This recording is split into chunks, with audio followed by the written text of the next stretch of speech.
Today's scripture reading begins in verse 1 of Ephesians chapter 4.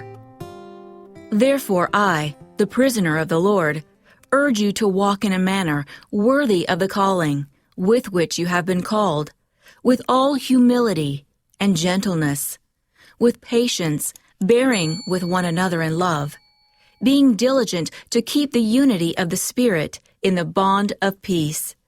There is one body and one Spirit, just as you also were called in one hope of your calling, one Lord, one faith, one baptism, one God and Father of all, who is over all and through all and in all.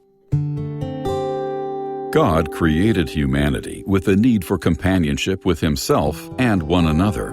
When we don't experience it, we suffer the emotional turmoil of loneliness.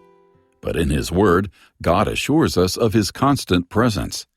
He wants those of us who are believers to know that He is near and will never leave us. Another way God meets our need for companionship is through the church.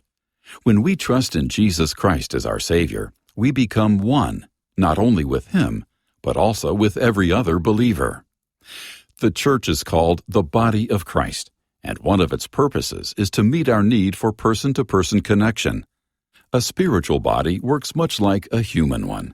Parts are both independent and interdependent, each needing others in order to function well.